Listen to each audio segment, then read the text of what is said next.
اللہ الرحمن الرحیم۔ شروع اللہ کا نام لے کر جو بے انتہا مہربان اور نہایت رحم کرنے والا ہے۔ آج کی اس ویڈیو میں ہم حضرت موسیٰ علیہ السلام کی زندگی کے چند واقعات کا ذکر کریں گے، لیکن اس سے پہلے اگر آپ نے اس چینل کو سبسکرائب نہیں کیا تو لازمی سبسکرائب کیجیے گا اور اس ویڈیو کو زیادہ سے زیادہ لوگوں سے شیئر کیجیے گا۔ حضرت عبداللہ بن مسعود رضی اللہ تعالیٰ عنہ اور دیگر اصحاب کرام رضی اللہ تعالیٰ عنہ سے مروی ہے، فرعون نے خواب میں دیکھا، بیت المقدس کی جانب سے ایک آگ آئی اور اس نے قبیطیوں سمیت مصر کو جلا کر راکھ کر دیا۔ اس آگ سے بنی اسرائیل کو کچھ نقصان نہ پہنچا۔ فرعون خوف سے بیدار ہوا تو گھبرایا ہوا تھا۔ اس نے نجومیوں اور جادوگروں کو اکٹھا کیا اور ان سے اپنے اس خواب کے متعلق پوچھا۔ انہوں نے بتایا، بنی اسرائیل میں ایک لڑکا پیدا ہوگا جو اہل مصر کو ہلاک کر دے گا۔ فرعون نے جب اپنے خواب کی یہ تعبیر سنی تو اس نے بنی اسرائیل کے لڑکوں کو قتل کرنے اور لڑکیوں کو زندہ رکھنے کا حکم دیا۔ فرعون کی کوشش یہ تھی کہ حضرت موسیٰ علیہ السلام کا ظہور نہ ہونے پائے۔ اس مقصد کے لیے اس نے اپنے سپاہیوں کو اس کام پر لگا دیا کہ وہ حمل والی عورتوں کے گرد چکر لگائیں اور اس بات کا پتہ لگاتے رہیں کہ وہ کب بچہ پیدا کریں گی۔ چنانچہ جب کوئی عورت بچے کو جنم دیتی تو فوری طور پر سپاہی پہنچ جاتے اور اس بچے کو ذبح کر دیا جاتا۔ مفسرین کا قول ہے کہ قبیطیوں نے فرعون سے شکایت کی، بنی اسرائیل کے لڑکوں کو قتل کرنے کی وجہ سے بنی اسرائیل کی تعداد کم ہوتی جا رہی ہے اور انہیں اس بات کا خطرہ ہے کہ وہ جو کام بنی اسرائیل سے لیتے تھے وہ کام نہ ہو سکیں گے، یعنی غلاموں کی تعداد میں کمی ہو جائے گی۔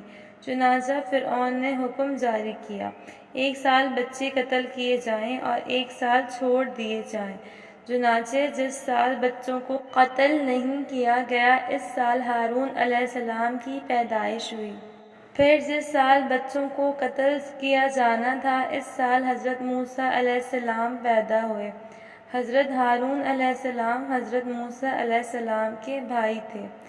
آپ علیہ السلام کی والدہ پہلے حمل کو بڑی مشکل سے چھپا پائی تھیں، لہٰذا جب آپ علیہ السلام پیدا ہو گئے تو اللہ نے ان کے دل میں یہ خیال پیدا کیا کہ انہوں نے ایک صندوق لے کر اس میں حضرت موسیٰ علیہ السلام کو رسی سے باندھا اور صندوق کو دریائے نیل میں ڈال دیا۔ ان کا گھر دریا کے کنارے پر تھا، اس لیے جب بچے کو دودھ پلانا مقصود ہوتا تو وہ صندوق کو پانی سے کھینچ لیتی اور دودھ پلاتی۔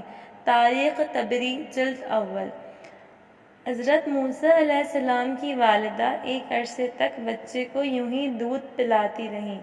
ایک دن وہ صندوق کی رسی کو دریا کے کنارے باندھنا بھول گئیں اور صندوق پانی میں تیرتا ہوا فرعون کے محل کی جانب چلا گیا۔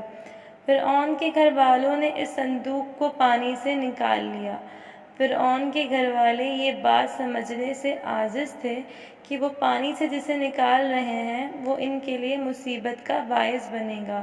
لونڈیوں نے دریا سے صندوق کو اٹھایا لیکن اسے کھولنے کی جرأت نہ کی۔ انہوں نے وہ صندوق فرعون کی بیوی حضرت آسیہ بنت مراحم بن عبید بن ریان بن ولید کے سامنے جا رکھ دیا۔ حضرت آسیہ رضی اللہ تعالیٰ عنہا نے جب صندوق کا دروازہ کھولا اور پردہ ہٹایا تو دیکھا حضرت موسیٰ علیہ السلام کا چہرہ نبوت کے نور کی وجہ سے چمک رہا ہے۔ آپ علیہ السلام حضرت آسیہ رضی اللہ تعالیٰ عنہا کو بہت زیادہ پیارے لگے۔ اسی دوران فرعون آ گیا۔ اس نے پوچھا، یہ کون ہے؟ اور حکم دیا اس بچے کو ذبح کر دیا جائے۔ حضرت آسیہ رضی اللہ تعالیٰ عنہا نے کہا، یہ تحفہ مجھے دے دو، اور یوں حضرت موسیٰ علیہ السلام ذبح ہونے سے بچ گئے۔ حضرت آسیہ رضی اللہ تعالیٰ عنہا نے کہا، یہ میری اور تمہاری آنکھوں کی ٹھنڈک بنے گا۔ اس پر فرعون نے کہا، یہ تیرے لیے آنکھوں کی ٹھنڈک ہوگا لیکن میرے لیے نہیں، یعنی مجھے اس کی ضرورت نہیں، اور واقعی جب مصیبت آنی ہو تو کسی بولی ہی کی وجہ سے آتی ہے۔ حضرت آسیہ رضی اللہ تعالیٰ عنہا نے کہا کہ یہ عنقریب ہمیں فائدہ دے گا۔ چنانچہ اللہ تعالیٰ نے واقعی انہیں نفع دیا۔ دنیا میں تو یہ نفع یوں ہوا کہ انہیں آپ علیہ السلام کی وجہ سے ہدایت ملی، اور آخرت میں نفع یہ ہوگا کہ انہیں حضرت موسیٰ علیہ السلام کی وجہ سے جنت میں داخل کیا جائے گا۔ پھر فرعون نے حضرت موسیٰ علیہ السلام کو اپنا منہ بولا بیٹا بنا لیا، کیونکہ ان کے ہاں اولاد نہیں تھی، اور وہ اس بات سے بے خبر تھا کہ اللہ تعالیٰ نے اس کے بارے میں کیا ارادہ کیا ہے، یعنی اس بچے کی وجہ سے وہ اور اس کا لشکر عذاب میں مبتلا کیا جائے گا۔ قصص الانبیاء۔ حضرت موسیٰ علیہ السلام نے 2 آدمیوں کو جھگڑتے دیکھا۔ ان میں سے ایک آدمی آپ علیہ السلام کی قوم بنی اسرائیل سے تعلق رکھتا تھا، جبکہ دوسرا قبطی تھا۔ جس شخص کا تعلق بنی اسرائیل سے تھا، اس نے حضرت موسیٰ علیہ السلام سے مدد طلب کی۔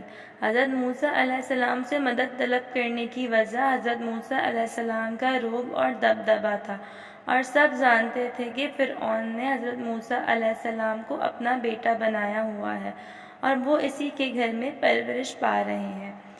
حضرت موسیٰ علیہ السلام کی وجہ سے بنی اسرائیل کے لوگ قبطیوں کو 2 ٹوک جواب دینا شروع ہو گئے، کیونکہ حضرت موسیٰ علیہ السلام کو دودھ پلانے کا شرف بھی بنی اسرائیل کو حاصل تھا۔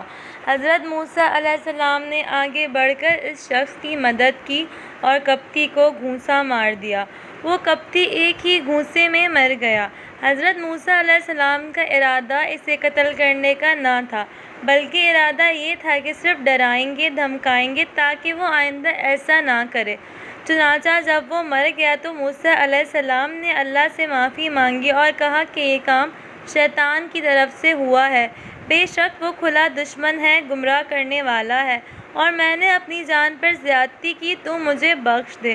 اللہ تعالیٰ نے ان کی بخشش فرما دی تو آپ علیہ السلام نے عرض کیا، اے میرے رب، جیسا تو نے مجھ پر احسان کیا تو اب ہرگز میں مجرموں کا مددگار نہیں بنوں گا۔ تاریخ تبریز جلد